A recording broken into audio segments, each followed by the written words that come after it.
नमस्कार, मी Gnyanada Kadam. Marathi big boss ladies स्पेशलमध्ये आपल्या सगळ्यांचं स्वागत. खरं तर प्रत्येक स्त्री ही आपल्या घरातली बिग बॉसच असते, परंतु या सगळ्या जणींमध्ये सुद्धा काही जणी अशा असतात की ज्या मनाशी एक स्वप्न बाळगतात, काहीतरी वेगळं करण्याची मनीषा बाळगतात, त्याला जोड देतात आपल्या आत्मविश्वासाची, मेहनतीची आणि जिद्दीची आणि गाठतात यशाचं उत्तुंग शिखर. खरं तर आपल्या राज्याला खूप मोठी परंपरा राहिलेली आहे. डॉक्टर आनंदीबाई जोशी, त्याचबरोबर रमाबाई रानडे, सावित्रीबाई फुले आणि या सगळ्यांचा वारसा पुढे नेणाऱ्या अनेक स्त्रिया आपण खरं तर रोजच्या रोज औद्योगिक क्षेत्रात पाहतो, उद्योग क्षेत्रामध्ये पाहतो, क्रीडा जगतामध्ये पाहतो, अगदी सगळीकडे त्यांचा संचार म्हणावा लागेल. मराठी माणसांच्या बाबतीत खरं तर एक गोड गैरसमज पसरवलेला असतो की मराठी माणूस हा फारशी रिस्क घेत नाही, तो बिझनेसमध्ये पडत नाही. पण थोडंसं जर का आपण आपल्या आजूबाजूला पाहिलं तर अशी अनेक नामवंत मंडळी आपल्याला पाहायला मिळतील, रोजच्या रोज त्यांच्याबद्दल वाचायला मिळतं. आणि एबीपी माझाच्या big boss, Marathi big boss season 1 मध्ये आपण सगळ्यांनी याची प्रचिती घेतली आहे. आणि आता आपण लेडीज स्पेशलमध्ये अशा काही व्यक्तिमत्वांना भेटणार आहोत की ज्यांनी आपलं घर सांभाळत आपली क्षितिज विस्तारली, मोठं शिखर गाठलेलं आहे यशाचं, अनेकांना ऊर्जा दिलेली आहे, प्रेरणा दिलेली आहे. आणि म्हणूनच अशा सगळ्या लेडी बिग बॉसेसना या कार्यक्रमाच्या माध्यमातून आपला सॅल्यूट असणार आहे. त्यांचा प्रवास आपण जाणून घेऊयात. रेखा चौधरी, स्पा आणि वेलनेस या क्षेत्रातलं आंतरराष्ट्रीय कीर्तीचं नाव. आज एक यशस्वी उद्योजिका म्हणून सर्वांना त्यांची ओळख असली तरी नंदुरबार ते मुंबई हा त्यांचा प्रवास काही सोपा नव्हता. ब्युटी क्षेत्रामध्ये आपले पाय रोवताना रेखा चौधरींना मिळाली रेमिल्युअर या ब्युटी ब्रँडची भारतातल्या वितरणाची जबाबदारी. आणि हाच त्यांच्यासाठी ठरला टर्निंग पॉइंट आणि तिथून त्यांनी मागे वळून पाहिलंच नाही. आज जागतिक स्तरावरील 25 ब्युटी ब्रँड्सची भारतातली जबाबदारी त्यांच्यावर आहे. एक पाऊल पुढे जात त्यांनी JCKRC spa destination private limited या कंपनीच्या आणि करेसा स्पाच्या माध्यमातून आपला उद्योग जगभरात विस्तारत कोट्यवधींच्या पार नेलाय. ग्लोबल स्पा आणि वेलनेस समिटसाठी आमंत्रण मिळालेल्या पहिल्या भारतीय महिला होण्याचा मानही त्यांनी मिळवला. विविध पारितोषिकं आपल्या नावे करतानाच अनेक पद्धतीच्या स्पा ट्रीटमेंट्स त्यांनी डेव्हलप केल्या आणि पेटंटही मिळवलं. लोकल टू ग्लोबल हा त्यांचा कनेक्ट त्यांना भेटताना लगेचच जाणवतो. लाईफ बिगिन्स ॲट 40 हे रेखा चौधरींना भेटल्यावर नक्कीच पटतं. आणि आजच्या आपल्या लेडी बिग बॉस आहेत वेलनेस आणि स्पा क्षेत्रामध्ये खूप मोठं यश मिळवलेल्या आंतरराष्ट्रीय कीर्तीच्या रेखा चौधरी. सो रेखा चौधरी आपल्यासोबत आहेत आणि आपण त्यांच्याशी बातचीत करूयात. आपला प्रवास खरं तर रेखा इतका इन्स्पायरिंग आहे की म्हणजे आय एम व्हेरी डेस्परेट आता खूप जास्त जाणून घेण्याबद्दल. तुम्ही बेसिकली धुळ्याच्या ना? मी नंदुरबार. अच्छा, मग नंदुरबार टू मुंबई कसं काय आला, तिथे प्रवास कसा हा सगळा झाला? जसं ज्ञानदा मगाशी म्हटली की रिस्क आणि मराठी माणूस हे कॉम्बिनेशन खूप छान माझ्याशी पण मी व्हिज्युअलाइज करते. आणि ओव्हरऑल जो नंदुरबार तर मुंबई आणि मुंबई तर आंतरराष्ट्रीय स्तरावर जाणं, या सगळ्या गोष्टीमध्ये बऱ्याचशा गोष्टी म्हणजे खेळकर प्रवृत्तीने घेतल्यामुळे मी आज इथपर्यंत पोहोचली. पण मग नंदुरबारवर थेट मुंबईत कशा काय आलात? कारण काय होतं त्याच्या मागचं? नंदुरबारहून मुंबईला येण्याचं कारण ॲक्च्युली माझं मुलांचं एज्युकेशन होतं. मला मुलांसाठी एज्युकेशनसाठी मी मुंबईत पाऊल ठेवलं. पण त्याचबरोबर माझे काही स्वतःची स्वप्न होती मुलांच्या सोबत. आणि गावी मी स्वतःचं माझं छोटं म्हणजे बऱ्याचपैकी चांगल्या प्रकारचं असं ब्युटी पार्लर मी चालवत होती. मुंबईला मुलांचं एज्युकेशनसोबत माझं जे ब्युटीचं बॅकग्राऊंड होतं त्यामुळे मला काही म्हणजे मनात बऱ्याचशा काही अशा विचार होते की या क्षेत्रात मला पुढे जायचं आहे. तर पुढे जाणार कसं हा मोठा प्रश्नचिन्ह सर्वसामान्य जेवढ्या महिलांना असतं तसे माझ्याही मनात होते. मलाही खूप वाटायचं की पुढे जायचं आहे, पण पुढे जाण्यासाठी बॅरियर होतं ते म्हणजे लँग्वेज. ओके. इंग्लिशचा अजिबात मला गंध नाही मुंबईत येईपर्यंत. आणि त्यातल्या त्यात अजून संसारात रमलेली एक गृहिणी आणि पूर्ण मुलांचं रिस्पॉन्सिबिलिटी. माझ्या मुलांसोबत माझ्या भावंडांच्याही मुलांना मी इकडे आणले होते एज्युकेशनसाठी.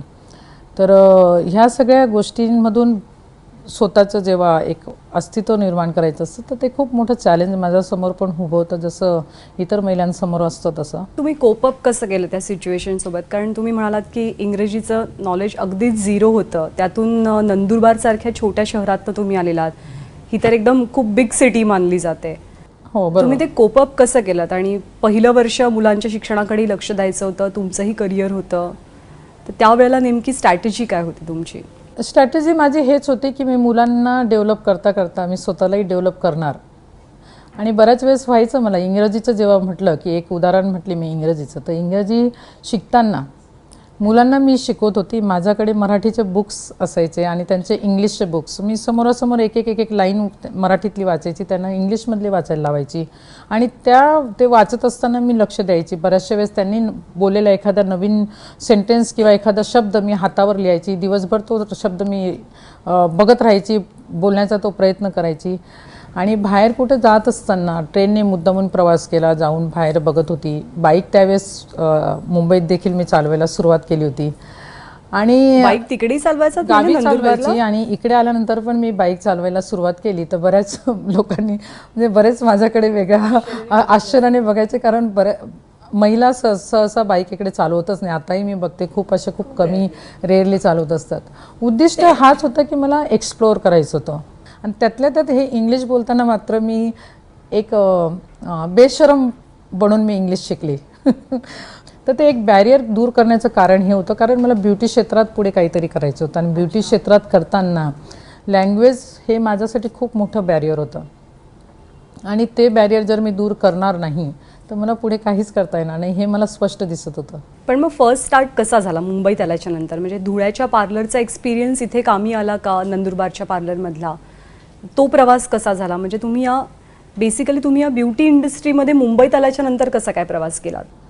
ब्युटी इंडस्ट्रीमध्ये मी अर्थात जे माझं काही कौशल्य होतं किंवा जे माझं स्किल होती, ही स्किल मी स्वतः जी डेव्हलप केलेली होती. गावाकडे काही असं खूप शिक्षण नव्हतं त्याचं आणि तेच मी इकडे माझे जे काही स्किल होत्या त्या स्किल माझ्यातल्या मी डेव्हलप करण्यासाठी मी बराचसा प्रयत्न करत होती. आणि त्याच काळामध्ये मी एका एक्झिबिशनमध्ये म्हणजे बऱ्याचशा अशा मैत्रिणी जोडवण्याचाही मी प्रयत्न केला, ज्या ब्युटी पार्लर चालवत होत्या त्यांच्याकडे जाऊन बघितलं, त्यांना भेटली. तर बऱ्याच वेळेस काय व्हायचं की आज मी मेन्शन केलं की जे त्या काळी जे माझं राहणीमान वगैरे थोडं गावाकडचं असल्यामुळे सगळेजण बघण्याचा दृष्टिकोन थोडा वेगळा होता. तर त्यामुळे सहजासहजी कोणी असं पटकन ॲक्सेप्टन्स द्यायचं नाही, ते पण होत होतं. पण त्याचवेळी माझी धडपड चालू होती आणि अशाच एका याच्यात एक्झिबिशनमध्ये मी पार्टिसिपेट इन द सेन्स मी ॲज अ व्हिजिटर म्हणून तिकडे गेले आणि त्या एक्झिबिशनमध्ये माझा जो पहिला ब्रँड आता माझ्याकडे आहे रेमिलिओर, त्या ब्रँडचं तिकडे एक्झिबिशन होतं आणि मी जाऊन डायरेक्टली त्यांच्याशी बोलले. तर त्यापर्यंत त्या कालावधीत म्हणजे 2000 ते 2004 पर्यंत थोडंसं मला इंग्लिश बऱ्यापैकी थोडे सेंटेन्स बनवता यायला लागले होते आणि मी जाऊन तोडक्या मोडक्या इंग्लिशमध्ये त्यांच्यासोबत बोलले की मला हा ब्रँड रिप्रेझेंट करायचा आहे. इमॅजिन करू शकते, अजूनपर्यंत मुंबई माहिती नाही आणि मी इंडियाचं पाऊल, जसं तू मगाशी म्हटली की रिस्क घ्यायची, तर तिथं माझी ही पहिली रिस्क मी घेण्याचं ठरवलं की इंडियासाठी मी हा ब्रँड रिप्रेझेंट करायचं ठरवलं. आणि त्यानुसार मी त्यांच्याशी बोलले. त्यांना जेही काही माझ्याकडनं समजलं मी त्यांना सांगितलं की मी टेक्निकल पर्सन आहे, माझं स्वतःचं ब्युटी पार्लर आहे आणि मी स्वतः करू शकते.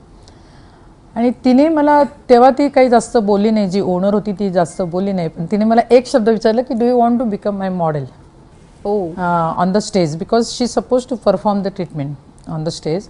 आणि त्या पिरियडला तिची कोणीतरी मॉडेल त्यावेळेस येणार होती, ती आली नाही आणि तिने मला विचारलं. आणि ज्यावेळेस मी स्टेजवर ती ट्रीटमेंट घेतली, त्यांनी मला परफॉर्म केली पूर्ण ट्रीटमेंट घेतल्यानंतर त्याचा म्हणजे रिप्लाय की कशी ट्रीटमेंट तुम्हाला वाटली ते मला बोलायचं होतं. आणि ते जेव्हा मी बोलले ते ऑफकोर्स मी इंग्लिशमध्ये बोलू शकत नव्हते, म्हणून मी पूर्णतः हिंदीमध्ये पूर्ण व्यवस्थित एक्सप्लेन केलं की मला कसं वाटलं, ट्रीटमेंट कशी वाटली. तर जी माझ्यावर ट्रीटमेंट परफॉर्म करत होती तिने ट्रान्सलेट करून त्या व्यक्तीला सांगितलं आणि त्यावेळेस जी ओनर होती रेमिलिओरची तिला ते टेक्निकली मी कशा पद्धतीने हे एक्सप्लेन केलं आणि ते केल्यामुळे त्यांना खूप ते जाणवलं की मला काही बऱ्याचपैकी नॉलेज आहे. आणि तो माझा फीडबॅक जो होता तो मला कामात आला, जो मी त्यांना देऊ शकली फीडबॅक. ओनरने मला दुसऱ्या दिवशी ओबेरॉय हॉटेलला बोलवलं भेटण्यासाठी आणि बिलीव करणार नाहीस तू, त्यावेळेस माझं पहिल्यांदा 5 स्टार हॉटेलला मी पाऊल ठेवत होती. अरे बापरे. मला कल्पना नव्हती 5 स्टार हॉटेल्स कशा असतात त्यापूर्वी, कारण एक विजन होतं जाईल तर माझा बिझनेससाठी जाईल, हे लहानपणापासून वेड होतं. आणि वयाच्या 14व्या वर्षी जेव्हा मी मेकअप केलेला गावाकडे देखील, त्यावेळेस देखील हेच स्वप्न होतं की मी जे काही करेल, म्हणजे परदेशात पण जर फिरायचा चान्स जरी आला तरी बिझनेससाठीच फिरेल.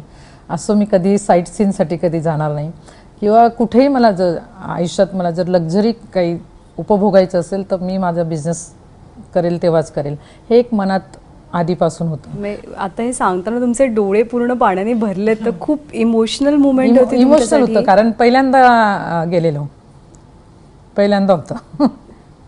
कारण गावाकडून आपण येतो आणि हे सगळं विश्व बघतो, त्यावेळेस आपण पण भारावून जातो. तर मला फक्त प्रश्न हा होता की जाणं 5 स्टारला हा महत्त्वाचं नव्हतं. महत्त्वाचं होतं माझ्यासाठी मी त्यांना कन्व्हिन्स कसं करेल आणि त्यांना मी हा ब्रँड मी रिप्रेझेंट कसं करेल आणि जाताना कसं जायचं, कशा बऱ्याचशा मनात हे होत्या. साडी नेसून गेलेलात त्यावेळेस? हो. त्यावेळेस साडी नेसून गेले. आणि सेकंड थिंग, माझ्या नवऱ्याने पण, म्हणजे माझा नवरा माझ्यासोबत आलेला, त्यांना मी समजवलं की मी हा ब्रँड कसा रिप्रेझेंट करू शकतो. तर त्यांना चॅलेंज होतं. ते म्हटले की तू आत्ताच कंट्री साईडकडनं तू आत्ता आली आहेस, अजून तुझं इस्टॅब्लिशमेंट नाही आहे आणि त्यातनं तू कसं रिप्रेझेंट करणार ब्रँड. दे वर राईट. पण मी त्यांना त्या व्यवस्थित त्यांना प्लॅनिंग करून सांगितलं की मी ह्या ब्रँडला माझं रिप्रेझेंट करायचं. आधी माझं सर्वे मी करते, मार्केटमध्ये मी जाईल, स्वतः मी बघेल आणि त्यानुसार मी त्यांना कन्व्हिन्स करू शकते. एकटीने केलं म्हणजे मार्केट सर्वे? हो, सगळं मी एकटीने केलं.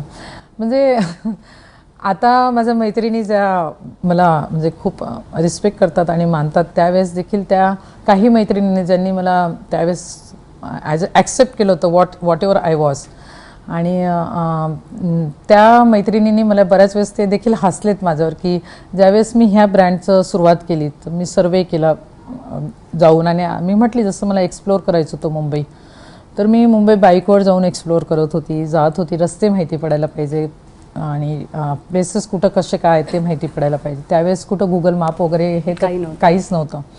आणि माझंच स्वतःहून मी जाऊन मार्केटमध्ये म्हणजे जायची आणि भेटायची. कुठं रस्त्यावर मला ब्युटी पार्लर दिसलं तर आतमध्ये जायचं, बोलायचं.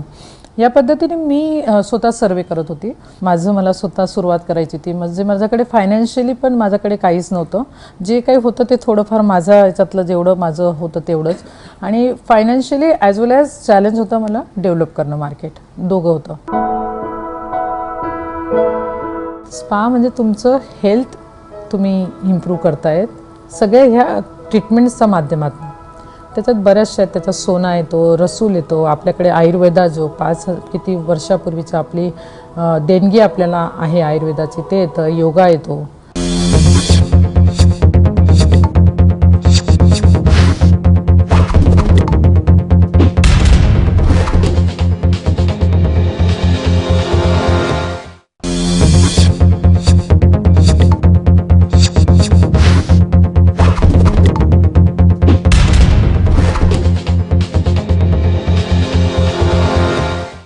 तुम्ही प्रोडक्ट एंडॉर्स म्हणजे प्रोडक्टचं प्रमोशन तुम्ही करायचात, मग त्या प्रमोशनच्या प्रोसेसमधनं तुम्ही स्पाकडे कशा काय वळलात? कारण मी प्रोडक्ट जेव्हा सुरुवात केली, रेमिलोर हा माझा फर्स्ट ब्रँड आहे, जो आज फ्रेंच ब्रँड आहे, जो आज भारतामध्ये नंबर 1चा ब्रँड म्हणून ओळखला जातो. एखादी प्रोडक्ट मला डेव्हलप करायचं आहे आणि डेव्हलप करताना मार्केटमध्ये जेव्हा टाकायचं आहे तर मी एक ऑब्झर्वेशन करत होती की मार्केटमध्ये एक्झॅक्टली ह्याला ॲक्सेप्ट करण्यासाठी काय काय गोष्टींची त्रुटी आहेत, काय काय गोष्टी हव्या आहेत त्याच्यासोबत आणि काय ऑलरेडी त्यांच्याकडे. तर मी नेहमी कुठेही जायची तर मी नेहमी क्लायंटशी माझं तेच त्यांना समजवायची की मी ॲज अ प्रोडक्ट सेलर म्हणून तुम्ही मला हे करू नका. मी जे येते मी कन्सेप्ट सेल करते. म्हणून तिथून तर स्पाकडे वळण्याचं जे कारण होतं, कारण मी जेव्हा बघायला लागली मार्केटमध्ये, मी जेव्हा फिरायला लागली मार्केटमधले जे त्रुटी मी हे करून माझ्या प्रोडक्टसोबत मी विकायला लागली, तर एक पॅकेज म्हणून जेव्हा मी विकत होते तर मला एक माझं सुरुवातीपासून एक ध्येय होतं की मी सर्टन क्लायंटेलशी, म्हणजे मला खूप क्लायंट नको आहेत, मला लिमिटेड क्लायंट हवेत, पण ते लिमिटेड क्लायंटला मी जे काही देता येईल तेवढं देईन. तुमच्या या सगळ्या मेहनतीचं फळ म्हणजे करेसा स्पा, तुमची इन्स्टिट्यूट. अर्थ काय आहे? म्हणजे खूप वेगळं नाव आहे आणि काय आहे, म्हणजे स्पा कल्चर काय आहे, करेसा काय आहे? 2006 पर्यंत मी स्पाबद्दल म्हणजे माझा ऑलरेडी स्टडी मध्ये झाली होती की स्पामध्ये मला काहीतरी स्पा म्हणून काहीतरी ते आहे आणि मला त्यात काहीतरी करायचं आहे. तर तोपर्यंत मी माझे स्वतःचे काही ट्रीटमेंट देखील डिझाईन केल्या होत्या 2006पर्यंत. तर 2007मध्ये मी आणि जेसी कपूर आम्ही दोघांनी JCK RC स्पा डेस्टिनेशन म्हणून एक कंपनी आम्ही ओपन केली. तर 2006मध्ये मी जिओ स्पा थेरपी म्हणून एक स्पाची माझी एक स्वतःची ट्रीटमेंट डिझाईन केली होती. ती जिओ स्पा थर्मोथेरपी जेव्हा तुम्ही फेसवर जरी तुम्ही फेसवरती डिलिव्हर करत असलात तरी पण ती ओव्हरऑल द बॉडीला ती रिलॅक्सेशनचं काम करत होती. आणि त्याच्या मागे टेक्निक जे मी यूज केलं होतं ते हॉट अँड कोल्ड थेरपीचं टेक्निक यूज केलं होतं. आणि त्या टेक्निकमुळे आपोआप जे वस्क्युलर जिम्नॅस्टिक जे बॉडीमध्ये घडून येत होतं आणि त्यामुळे जो रिलॅक्सेशन मिळत होता त्यामुळे बऱ्याचशा लोकांना त्याचा रिझल्ट खूप चांगला वाटला. तुमचं स्वतःचं माझं स्वतःचं आहे आणि मी स्वतः पेटंट घेतलंय त्याच्यावर. अजून अशा किती थेरपीचं पेटंट आहे माझं आता जवळजवळ 3 थेरपींचं आहे आणि अजून 2 याचं येतं आहे माझं पेटंट होत आहे 2. आणि पेटंट घेणारी मी ह्या इंडस्ट्रीमधली आजपर्यंत एकमेव महिला आहे इंडियामध्ये देखील आणि इंटरनॅशनली. पण इंटरनॅशनल मार्केटमध्ये अजून ते डिक्लेअर असं काही केलं गेलं नाही आहे. पण मला ग्लोबल स्पा समिट म्हणून जे वर्ल्डमध्ये एक मोठं टॉप लिडर्ससाठी एक कॉन्फरन्स होत असतं समिट आहे हे.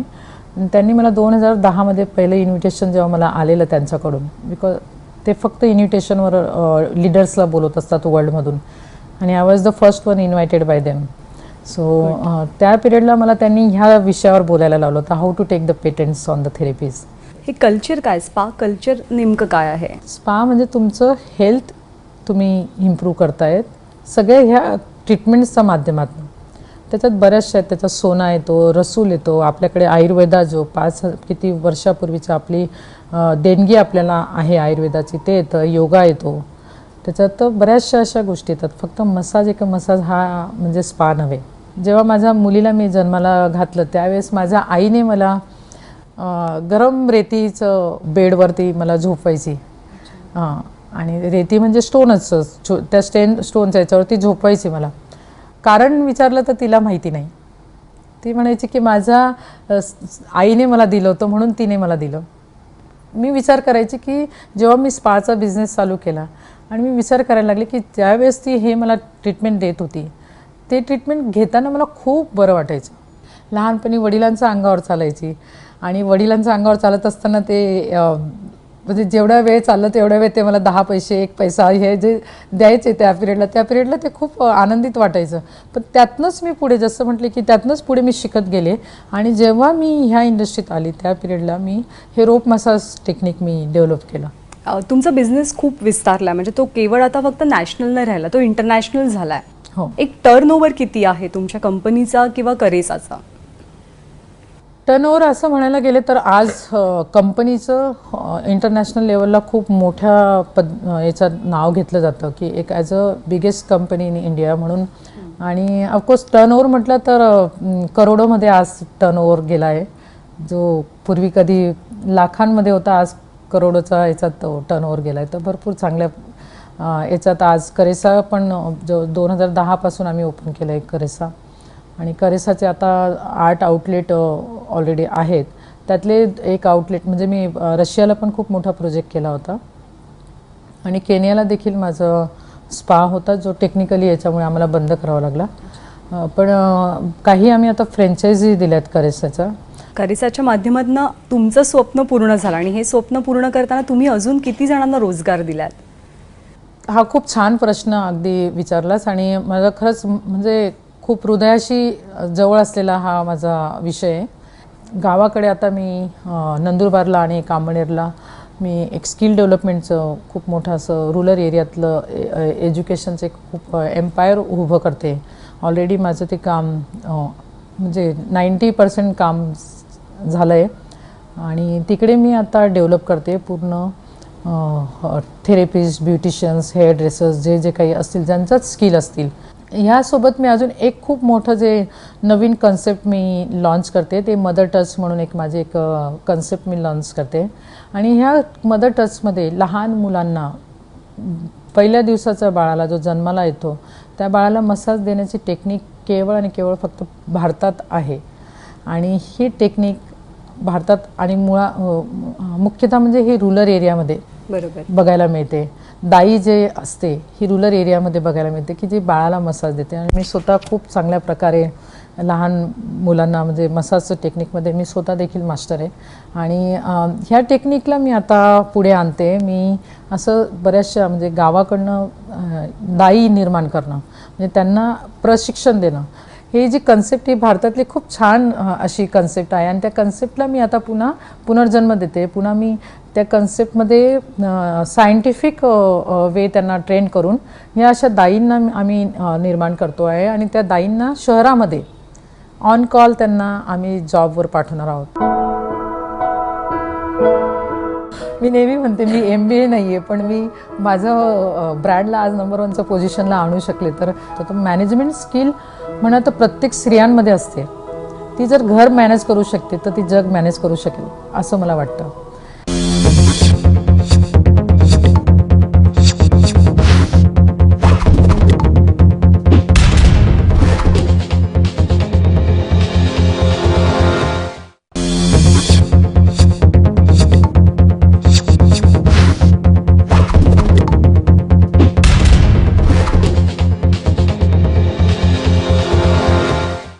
या सगळ्या प्रोसेसमध्ये खरं तर घरच्यांची साथ पण खूप महत्त्वाची राहिली असेल.